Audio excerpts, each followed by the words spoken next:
Thank you so much for this opportunity. And I wanted to start with the questions already.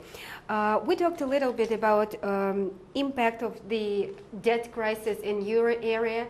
How does that impact banks, particularly those banks in Czech Republic that are owned by foreign capital, by foreign banks, and the economy overall? Well, I don't think there's too much of impact of the countries that are currently facing problems with their sovereign debt. So we do not have that much of trade with them on the real economy side, and our financial institutions have very low or no exposure to those countries. So we are, like with everything that happened, we are having very self-contained financial system. So the exposure of Czech financial system or banks is way below 1% of size of their balance sheets altogether. So no, there is not going to be an impact out of the current debt crisis. And indirect impact? Look, risk, of course, can go two ways. First, through if the current debt crisis hits some of our big trading partners or his financial institutions, and consequently the activity slows down, say in some of the core industrial EU member states, that would be a risk. But I'm not. I do not see why they should be that much exposed that it should materialize. Or of course, if the crisis is kept unsolved and it gets contagious to other European bigger countries, that would of course start presenting problems for us, most again through the real economy channel or through the further cooling of GDP growth in Europe.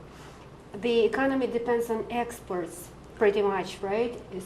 Especially exports to Germany. And even from that point of view, you don't see any... Yeah, but Germany is not exporting that much to Greek or Portuguese. We are exporting through Germany.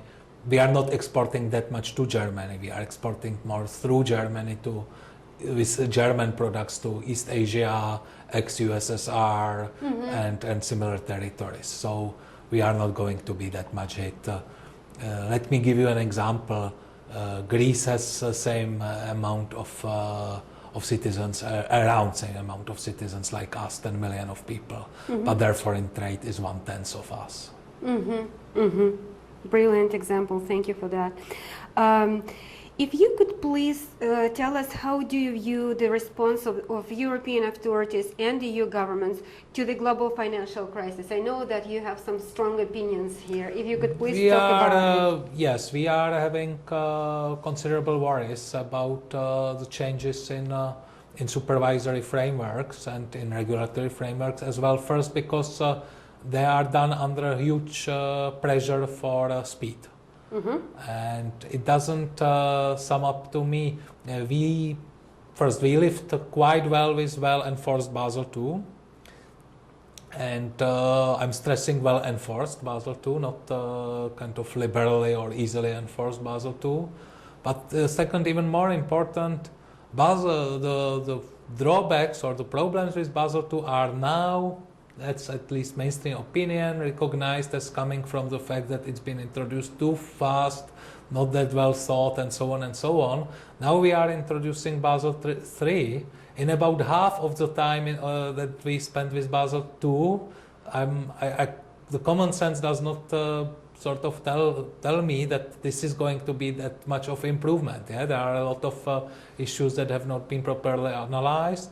Plus, we are introducing not only Basel III, we are thinking about introducing SIFIs, we are about introducing financial sector levies, and so on and so on, and nobody really understands what it will do altogether. So I'm quite afraid we will simply in a few years scratch our head and see again the law of unintended consequences working in its full steam. Yeah. I see. What regulatory proposals or maybe measures that there have been already in works are most harmful to your country, to Czech economy? For us, we have very well capitalized banks, so we can essentially enter in Basel III capital requirements with almost no changes in structure of banking capital that's already there. But we are very, I would say, is quite aware. It's following the discussion on crisis resolution, for example, that seem many times to be moving in a direction that would give more powers even to initiate asset transfers or similar things to home supervisors, with host having very little say, which simply is not all right, because our taxpayers will finally cover the failures. Mm-hmm. And we feel that who pays should also have a say in decision making. So those are typical European changes we are worried about, and on a general level, we are very much worried about the current crusade against bonuses, because what's happening in reality is that banks are increasing their fixed salaries. Mm-hmm. And variable salary is normally decreasing the risk of employer, not increasing it. I'm not sure whether people realize that if another crisis hits and everything is paid with fixed salary, the taxpayer will be responsible for severance payments of the top bankers that will cause the crisis, because this is a labor law, and there are simply the normal packages, 7 months or 12 months given by law in terms of severance layoff. Yeah? And this is so this is exactly what we are worried about. We are worried that a lot of things are simply pushed on more because of political reasons, or because some supervisors or regulators or central banks want to satisfy political elites, and the consequences might be very different from what is commonly said. You mentioned the possibility of another wave of global crisis. You said if another crisis hits. How stable is the global recovery?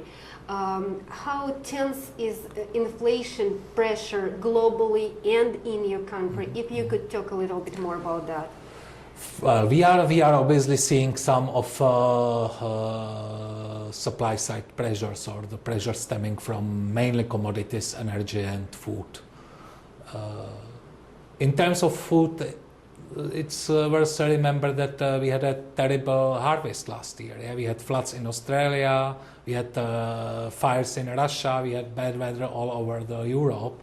So the harvest was simply below the average, and it reflects in food prices, which does not necessarily mean the new harvest will be bad as well. Yeah? I mean, like the best expectation of harvest is an average harvest. So those things may not stay with us that long. It's much more difficult for me to read the commodity prices and energy prices. Obviously, there is a crisis in Libya and so on, which again may be of temporary nature, may not. It's simply hard to read. Saying this, however, the major risk is not coming from commodity prices or inflation. The risk for financial system or for some countries stems from the fact that the rates will go up. And some countries that is that high and their rate of growth are that low, that even as small increases of interest rates may put their finances in doubt. We have countries that are able to sort of survive on a sustainable basis only because the interest rates are very low now. And now I'm talking some of the major economies. Mm-hmm. So this is a real risk. As to inflation, and now I'm talking more on behalf of Czech Republic, we are living for years with appreciation currency thanks to our ability to keep exporting even with appreciating currency. We do not see any nearby end of it. So appreciating currency is taking quite a bit of inflationary steam out. Still, I feel like our future forecast may stress a little bit more inflationary risk than the previous one. Because of what? Because of commodity prices mainly. Energy or food? Energy and food, yeah. We do not have any big demand pressures in Czech economy so far. You mentioned increase in interest rates. There are people in your country on the board of the central bank who are already saying that it may make sense to begin increasing rates. And I believe some analysts were talking about possible 25 basis points increase. If you could, I understand there is no way for you to make a prognosis, but if you could talk about that possibility. We are getting two sort of messages. Yeah? We are getting messages that the demand pressures, so our internal sort of pressures, are not even as high as we expected them in previous forecast. On the other hand, external world is providing more sort of pro-inflationary pressures in a way we already discussed. So it seems to me that one thing is happening for sure. The fan chart of possible scenario is widening. Mm-hmm. Or if you want to put it in statistical terms, uncertainty is increasing. Mm-hmm. Whether the path of appropriate policy is moving in a stricter direction, of higher rates or more tight monetary policy for us, it's much less clear to me. Saying this, yeah, it's possible it's moving more likely upwards than downwards, but I'm still trying to factor in how the fact that say wage growth seems to be below what we expected it to be, and if you do not have wages, people have consumers are. It's very difficult for consumers to start inflationary pressures without wage increase, without unemployment decrease. So at this moment, I would say the more significant phenomenon is increase of uncertainty. Then possibly there is some less significant or maybe marginal increase of inflationary pressures. But I'm trying to factor it out before I make a decision, which means last week when we have a quarantine for communication for obvious reasons, and not in between, because it doesn't make too much sense in terms of marginal, I would say, benefit of trying always to think what's going to happen. So I will make up my mind before the decision making. Did I get you right that your overall feeling, your overall understanding of the situation, and we're not talking about some time frames here, right? Yeah. So, let's say now, is that risk of potential uncertainties outweighs, it is bigger than a risk of inflationary pressure. Did I get that right? No, I'll try to put it in my words in a different way. What I think is certain is that uncertainty is increasing. That's what in terms of Czech Republic, it's certain thing that uncertainty is increasing. It's much less certain whether there is a pronounced shift in inflationary direction. I see.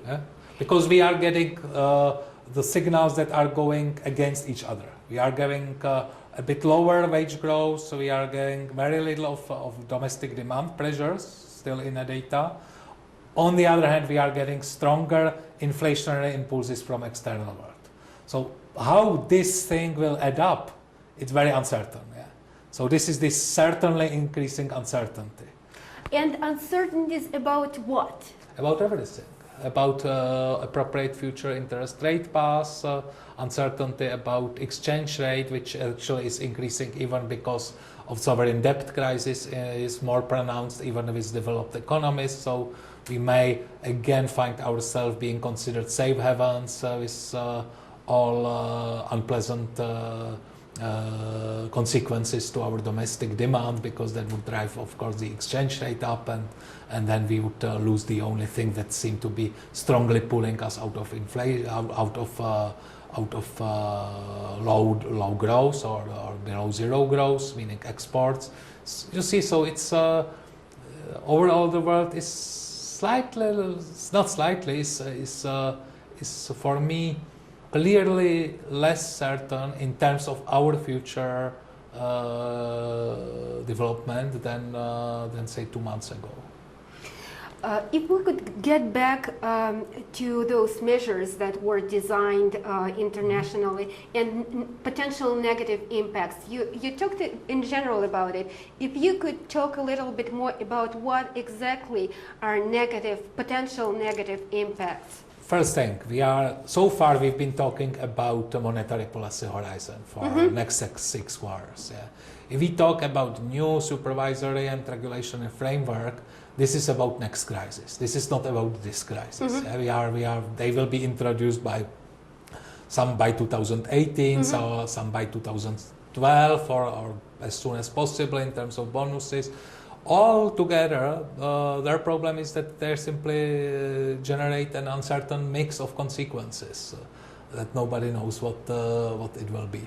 And that's a problem. Second, you asked me whether there is a certainty about next crisis or how Sustain the recovery. All right. So my answer is there's always going to be a crisis. Yeah? We've been living with a rhetorics for last quarters or last years with a rhetorics. We will prevent next crisis. We will never prevent next crisis. The market economy is generating crisis by definition. This is a market economy. So we will never prevent next crisis. I cannot tell you what the crisis is going to be. I can hope it will be less severe than this one. But the idea that we can prevent by smart supervision and regulation next crisis is nonsense. You're such an optimist. You're such an optimist. Getting back to Czech economy. Thank you for being honest about the crisis thing, really. Getting back to Czech economy, what is a growth rate for this year do you expect by the year end? And again, even given all the uncertainty, if you could please talk about outlook. For this year, I would personally say this year growth rate will start with 1. And we'll continue with some lower digits, and don't ask me whether 2, 3 or 4 or whatever, but it will be plus 1% of GDP, something above 1% of GDP growth this year. Next year I expect, if everything goes relatively smoothly, meaning in a sort of expected scenario in which the risks that I've been talking about will not materialize in something threatening us really, which is still my main plausible scenario, then we should start bottoming out of crisis and growing by above 2%, and that's as far as I can see.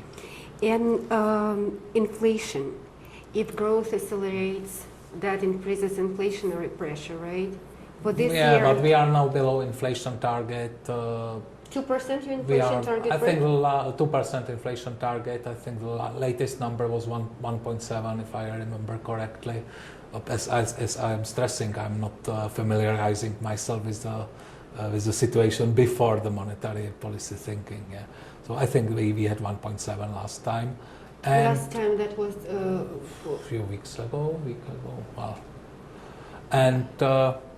So we will have definitely some pressures out of producers' prices that may put us higher, but we still should be in a monetary policy horizon. We should be pretty close to 2%. If the government introduces its VAT reform with increases, we might be slightly higher, but still we should be in interval of plus minus 1.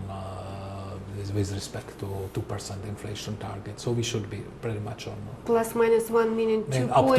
Up to 3. No. 3, 1 to 3. We have a sort of tolerance interval of 2% around the inflation target. Yeah? If the VAT reform happens, it can be up to 3%. Up to 3% for this year. No, for next year. For next year. Oh, okay. I mean, now we are safe. For this year, it's going to be below 2? Yeah, well, we are around 2 for this year. But quite frankly, we are not influencing this year anymore with our rate decision. We are influencing next year. Yeah, we are targeting a year, up to a year and a half with our monetary policy. Global recovery, how sustained is that? as to recovery, as to global recovery and our angle in it, we depend on countries that are growing rather robustly. So I don't think we should be harmed. We are dependent on markets of good performing countries, plus Germany that seem to be doing quite nicely even in this crisis. So I'm not that much worried about our angle in a foreseeable future, and that's as far as I can see. Corona, you mentioned it has been strengthening. What are the risks, potential risks? Risks of strengthening and risk to Corona itself? Well, it's a currency that's allowed to fluctuate, so I cannot guarantee what the next shift of the mood is going to be. Saying this, we are keeping rates below the rates of our counterparts so far. That obviously prevents the speculations. On the other hand, we are seen as a low indebted, reliable economy doing its own fiscal reform now. So there's always a chance of optimistic bout of capital inflows to the country. That happened in past quite a few times. Is that your strategy for close future, to keep rate below rates of your counterparts, as you just say? No. Our strategy is always to shoot in a way that we are as close to inflationary target as possible. We are not having any secondary goal in mind. Mm-hmm. So if we will adjust our rates, we will simply adjust them in order to hit the target. Mm-hmm. And that's about it. So if the currency keeps appreciating too fast, okay, that means our rates will stay. Too fast can differ. I didn't follow Corona. I'm sorry. What is too fast? Look, Corona can live very comfortably within 2 crown interval, and we just with a small changes to 2 crown per euro interval, and we simply adjust our rates accordingly. So it's if it moves faster in one direction or two, and or if it appreciates within a week by 1 crown, it's obviously very surprising development that forces us either to communicate or to consider other options. But it's been like this always. We are not changing our behavior in this respect. It's probably if you do not follow Corona, it's easier for your auditorium or your viewers to hear that we will behave as always. Okay, thank you for that comment. We talked about interest rate, and we talk about global interest rate, and it's still I would like you to ask. As you say that you get conflicting reports, right? What is the feeling at the moment? Will there be increase in Czech rates in your bonds rate before the end of this year? But I don't know what time frame I can put here. Really, next quarter. How would you word it, just to understand where are we going to? Well, we announce our forecast. So if exchange rate mildly appreciates around our forecast very slowly, then we see some potential of the hike at the end of this year or at the beginning of next year. Obviously, if the inflationary risk, if we decide that inflationary risks are materializing too fast, which I'm not ruling out, it may happen sooner, but. Now you are asking me not only about my opinion, but about opinion at least of 3 of other colleagues of mine or 4 colleagues of the board, and I'm not going to speculate on their opinions. How long do you think oil prices will stay that high? Commodities prices overall will stay that high? Look, we do not have any team of oil price forecasters within our bank. We simply buy consensus forecasts, see what the average forecast of the world's in the financial institutions is, and then do a little bit of thinking whether we believe this or not. So I'm not an expert on oil. It seemed to me that so far the majority opinion is that either the level has been reached but will not increase, or there might be So it's not like there's not. I do not see that much of probability of sort of other shocks than what we've seen so far in forecast. But this is really something that I take more for granted, and I'm not that naive to And think it's that very important, your feeling, your understanding. that we have ability to beat the oil price forecasters in New York or London. Yeah. What drives economic growth in Czech Republic? Exports, mainly exports. So basically, when you expect accelerating of economic growth in your country next year, that means that you expect stronger demand from Germany, from your. Not that much finally from Germany, essentially from Asia. Look, we are, I'll give you an example. We have a big car maker we have few big car makers on our territory, but the most well-known is Škoda Volkswagen, of course. The less known fact is that Škoda Volkswagen is exporting 1/4 of its output to China already. Yeah. So we depend, many our exports to Germany are just exported there to be assembled with some sort of bigger product and then exported to East Asia or to Far Asia or to extra Soviet Union. And this demand will stay. Yeah, this demand will stay with us. So. You don't think that Chinese economy is overheating, do you?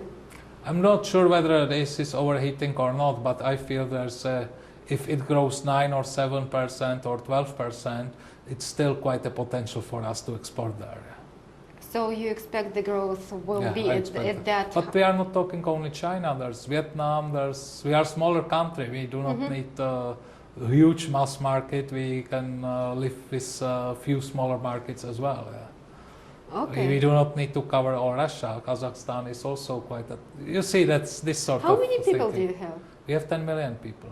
The Czech Central Bank uses euro area interest rates as one of variable in its models for forecasts. How has the ECB's rate increase on April 7 changed the inflation risks?